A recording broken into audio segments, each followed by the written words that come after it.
Assalamualaikum warahmatullahi wabarakatuh. Ada 4 khalifah yang mengatur kehidupan umat muslim setelah Rasulullah wafat. Beliau adalah Abu Bakar Asy-Shiddiq, Umar bin Khattab, Utsman bin Affan, dan Ali bin Abi Thalib. Keempatnya dikenal dengan sebutan Khulafaur Rasyidin. Abu Bakar Asy-Shiddiq merupakan orang pertama yang dibaiat atau disumpah sebagai khalifah pertama umat Islam setelah wafatnya Nabi Muhammad SAW.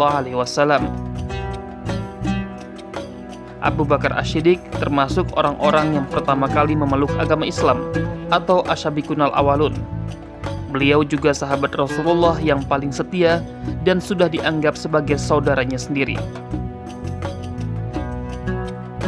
Masa pemerintahan Abu Bakar merupakan salah satu masa keemasan dalam sejarah kekhalifahan umat Islam.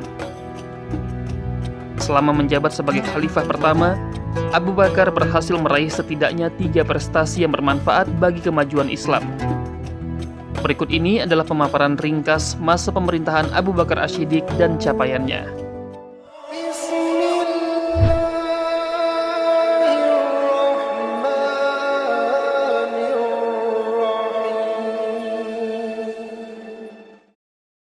Berhasil mengatasi krisis dan perpecahan. Ketika Rasulullah wafat, banyak orang Arab yang kembali murtad dan mulai tersebarnya kemunafikan. Dikutip melalui buku Abu Bakar Asy-Shiddiq karya Abdul Syukur Al-Azizi, dalam masa awal kekhalifahan Abu Bakar Asy-Shiddiq terjadi banyak sekali perpecahan dan krisis di antara kalangan umat Islam. Masalah yang terjadi antara lain adalah pembangkangan Quraisy dan kaum lain, serta dimulainya gerakan tidak membayar zakat. Penyebab perpecahan ini secara umum adalah karena Nabi Muhammad SAW tidak lagi memimpin dakwah umat Islam secara umum. Untuk mengatasi masalah yang serius ini, Khalifah Abu Bakar Asy-Shiddiq kemudian menyatukan pasukan-pasukan yang dipergunakan untuk mempertahankan eksistensi kepemimpinan umat Islam. Pasukan yang dibentuk ini kemudian dipimpin oleh para panglima yang ditunjuk langsung oleh Abu Bakar Asy-Shiddiq, antara lain Usamah bin Zaid radhiyallahu anhu, Khalid bin Walid radhiyallahu anhu, Al-Mutsanna bin Harithah radhiyallahu anhu, Abu Bakar Ubaidah radhiyallahu anhu, Amr bin Ash radhiyallahu anhu, Zaid bin Sufyan radhiyallahu anhu, dan lain sebagainya. Dengan fokusnya memperkuat pondasi sekaligus eksistensi masa kekhalifahan, Abu Bakar Asy-Shiddiq berhasil dalam melakukan tujuannya tersebut. Alhasil, dengan langkah yang diambilnya tersebut membuat kekhalifahan pada tahun-tahun berikutnya dapat melakukan jihad dan ekspansi Islam. Melanjutkan jihad Rasulullah SAW. Rasulullah SAW selalu memperjuangkan Islam. Salah satunya adalah menggunakan jalur jihad. Jihad sendiri dapat berupa dakwah maupun perlawanan kepada kaum yang zalim. Hal ini lantaran Islam bukanlah agama yang diperuntukkan bagi orang Arab saja. Islam bukan untuk satu suku, satu kelompok, atau satu bangsa, melainkan untuk seluruh umat manusia. Oleh karena itu, umat Islam memiliki kewajiban untuk mendakwahkan Islam kepada orang lain dan harus terus-menerus berjuang untuk menghadang semua yang mencoba mencegah dakwah Islam.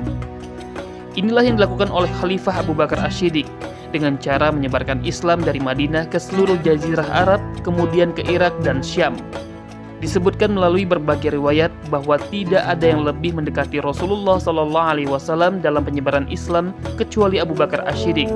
Ketangguhan inilah yang membuat negara atau sekutu lain kagum dan segan terhadap Islam kepemimpinan Abu Bakar Asy-Shiddiq.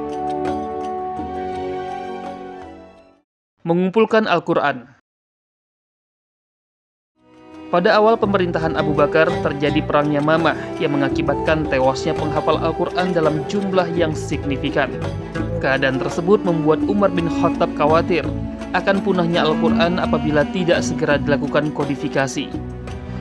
Umar bin Khattab menyampaikan kegelisahannya kepada Khalifah Abu Bakar dan menyarankan untuk mengumpulkan seluruh ayat Al-Quran yang saat itu tersebar dalam ingatan maupun catatan para sahabat. Kepemimpinan Abu Bakar juga memberikan jasa terbesarnya, yaitu mengumpulkan Al-Quran. Ia memerintahkan kepada Zaid bin Thabit agar menggabungkan Al-Quran dari berbagai tempat penulisan baik di kulit-kulit, dedaunan maupun yang dihafal kaum muslim.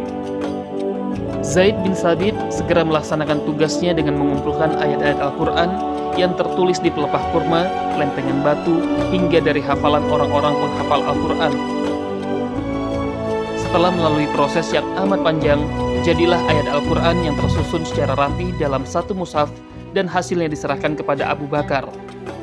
Abu Bakar menyimpan mushaf tersebut hingga wafat, yang kemudian pindah ke tangan Umar bin Khattab, khalifah penerusnya. Setelah itu mushaf berpindah tangan ke putri Umar bin Khattab yang bernama Hafsah binti Umar.